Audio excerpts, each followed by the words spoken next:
Hi, everybody. This is episode 4, and I'm the host today. My name is Courtney Jones. I am a senior communication studies major, minoring in African American studies from the illustrious Prairie View A&M University. And today you're listening to the PV Girls Rock podcast, where we celebrate the voices on campus. Thank you for joining us today, ladies, and I'm going to let you all introduce yourselves. Okay, hello. My name is Callie Beltree Smither. I am the owner of icyfit.co brand and custom apparel. And I'm from Houston, and I'm a sophomore at Prairie View A&M University. Hey, I'm Serena Alderson. I'm a 19-year-old criminal justice major from Jacksonville, Florida, and I go to PV. And hi, everyone. My name is Kennedy Dent. I am a graduating senior chemical engineering major here at Prairie View. I'm super excited to be here. I'm also from Minden, Louisiana. So college is a time where we meet our future BFFs, so knowing how to identify players and haters is a valuable skill to have. Get ready to have a good time and learn everything there is to know about establishing solid relationships at PVAMU. So, moving forward with that first question, women have been forming sisterly connections since the dawn of time, and a supportive sister circle is still one of the best assets to have, especially in college. How have you impacted sisters on campus, and what are some ways you can keep your sister circle strong? So I would say how I've impacted my sisters. For one, I have a business, so I am all about encouragement. Like, to have a friend, you have to be encouraging. I don't understand why people don't. You know what I'm saying? So it's like, depending on whatever they want to start a business, they want to try out for the dance team, they want to, be on TV, do your thing, girl. I'm gonna let you do it. I'm gonna encourage you while you do it. But the second question was, how have you kept the sister circle strong? To keep it strong, it's really just all about being communicative, honest, loyalty. Like, it's all about those 3 pillars, because you can't have that friendship without. Okay, for me, impacting sisters on campus, just like saying a little goes a long way. Like, seeing people saying hi to people, like me, for my friends, I'm the hype man, like she said, like, go get her. Like, I want to hype my friends up, oh, you can do this. So just like a little goes a long way for me. And you never know what people are going through. Like, we all go to school, so just like complimenting someone could really like make their day and uplift them. And then, like, for the circle, like, I'm a firm believer of, like, who you surround yourself with. Like, I surround myself with go-getters, like, passionate. So, like, even, like, the music I listen to, like, what you put in your system really, like, outfits, like, your day-to-day life. So that's my answer. Yeah, I think y'all hit it right on the money. Like, y'all said things that I was thinking of. So I would definitely say a way that I've impacted is just by how I carry myself. People notice you when you're just walking around campus, in the classroom, or you're out somewhere and you don't even know people are watching you. So I think it's important how you uphold yourself, but also being able to listen to people. So I make sure, like, as a pal, I have freshmen that look up to me, but I have to listen to them. I can't just expect them to listen to me all the time and I not get, that feedback. So I think getting feedback, listening, taking time to instill knowledge in those younger generations that people have taught to me. And then also the one, how I kept it strong. So I would say have a deep level of understanding for people, be forgiving, and definitely being able to communicate effectively. Those are 3 important things. I love those. Just standing up and representing for sisters that you don't know, but you value knowing. You want to get to know. And that's the energy so many women miss out on. Mm-hmm. And just, like you said, just represent, having that confidence to be like, hey, I'm a girl, she's a girl, let me just talk to her. It'll be okay. And that's the support. That's pouring into your future sisters. That's what we need. So moving on, a healthy relationship needs commitment and willingness to be accommodating to each other's needs.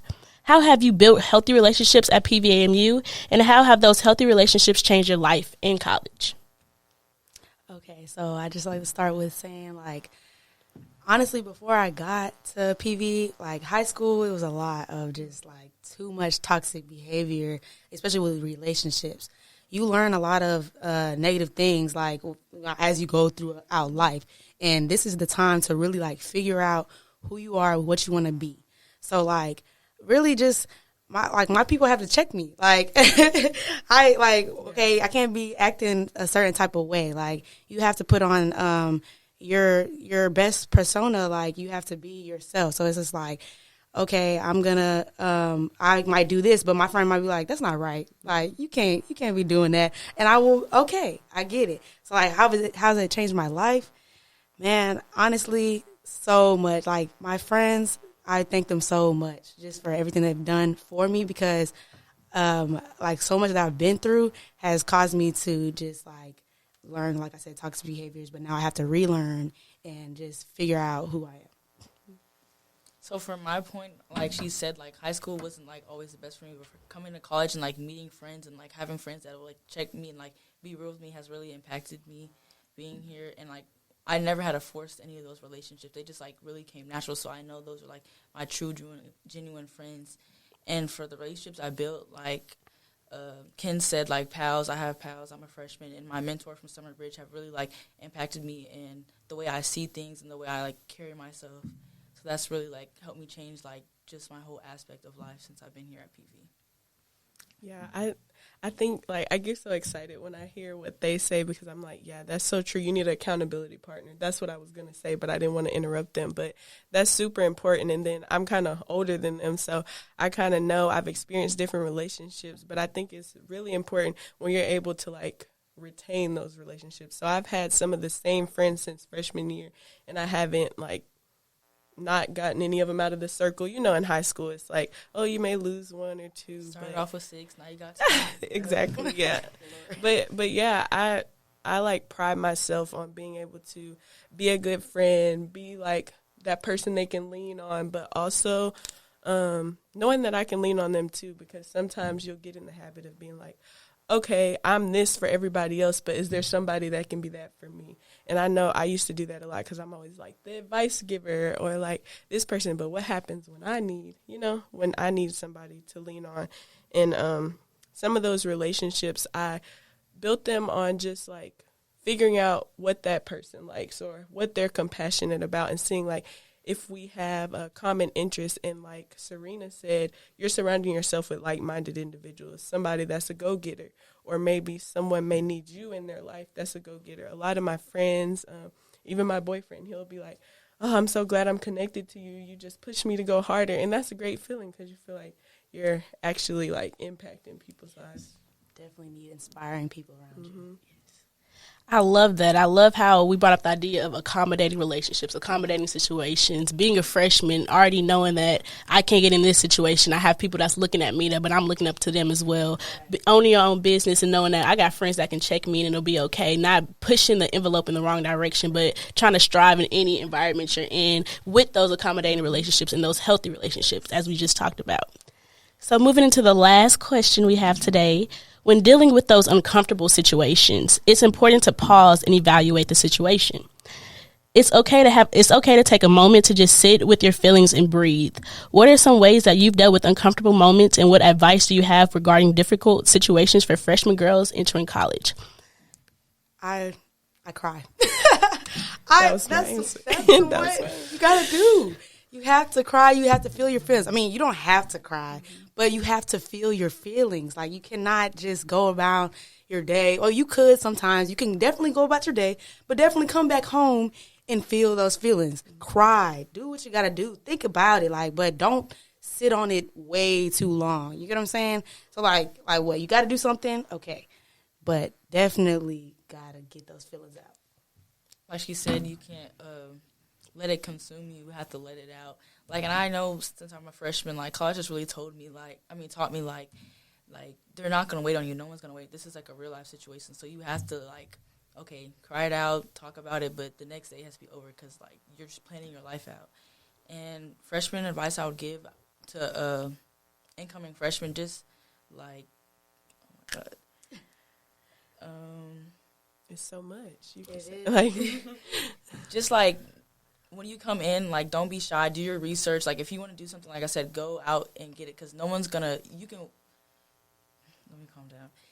No one can want it more than you can. My dad always used to tell me that. Like, he could tell me all this and that, but, like, if you're not going to put in the work to get it, then there's, like, no point. So you have to go out, do your research, find people, make connections. And it's all about who you know, but it's also about people who know you. So that's my advice I would give. Definitely just focus on what you got to do. Mm-hmm. I love it. Yeah. I agree. coming into college, I was the person who like always wanted to like be the best at everything I can, and I'm still that way. But sometimes you do have to give yourself like some time to develop, to learn. And so I think I've learned over the years that when handling difficult moments, don't just like stress out immediately. Like I've learned, one of my mentors told me that take these difficult moments and use them as opportunities to grow. So I think that's one thing that like I would definitely tell a freshman, like, hey, this is a difficult moment, just one of the very many that you're going to have, difficult moments that you can use as like, hey, this is an opportunity for me to grow and learn. This isn't like a bad thing that's going to deter me from my goals. So just switching your thinking can like make your day go so much better. And you may not even have to cry, but I like to cry because I feel like you got to feel it, but just don't stay in it. Exactly what you said. You took like the words out of my mouth. And then also I would tell a freshman, be willing to adapt. That's really important as a young adult because the day changes like all day. Like you do have these classes, but something may come up or this may come up, and you have to be willing to like switch gears and turn to something else. And then especially because we're young leaders and we're wanting to get these leadership roles, so that's a million other people we have to accommodate in our day. So that's definitely what I would say. I just want to add, like, also to not push people away. Mm-hmm. Sometimes in our life, we act like we don't need nobody and blah, blah, blah. We can do everything ourselves. But it's like sometimes you need people in uncomfortable situations. Like, you can't just push everybody away. Then you have nobody. Then you crying because you ain't got nobody to talk to about. Yeah, it's like forming those relationships, like what we're talking about. That's important. You have to find somebody you can lean on, even if it's not your friend, because you also realize that you may have to go to a different friend for something. One friend is not going to be everything you need. Like some friends can't just give you advice. Some friends can't like talk to you about, school, or like you have to find who to go to for that. And sometimes it's also good to get an outside mentor, maybe an adult that has gone through what you've gone through, but it's like a judge-free zone, because there's oftentimes people that are willing to like, take you in. I love that. All of that. All of that. We all know being a freshman is hard, but just being a freshman to being the sophomore, to just going and going and going, even if you want your master's degree, we all know that transitional stage does take time, and everything that you ladies said, I feel like it's all beneficial factors in progressing and keeping steady and making sure that you don't lose self-sense. Especially the self-love, the self-reflecting, the self-crying, the just knowing yourself and not hating yourself, but building yourself. So I really appreciate you ladies for coming in with us today. That's all we have for today. But before we go, can I please get you ladies to just give us a quick little context of how we can see your work, maybe see what you're going to do in the future, just anything you have, any socials. All right. So like I said, I am the owner of icyfit.co, custom and brand apparel. I do PV custom. I do everything. And I literally just build my team too, so I'm so excited. But you can contact me on either my business page, icyfit.co, or my website, icyfitco.com, or my main page, Callie, VCEO, KALLIE, the CEO. Okay, hey, it's Serena. You can contact me at SERINAALDRSON on Instagram and Twitter. And you can contact me. I have a LinkedIn because, I'm like professional. I want to be like manager type role someday. But my LinkedIn is Kennedy Dent, my name. And then my Instagram is Ken3X, so KENNN3X. Awesome. So don't forget to subscribe to us on YouTube at PVAMU and hit the notification bell so you won't miss our next episode. And there you have it. Thank you for listening to our episode of PV Girls Rock Podcast. And thank you again, ladies, for coming out. We really appreciate you. Thank you.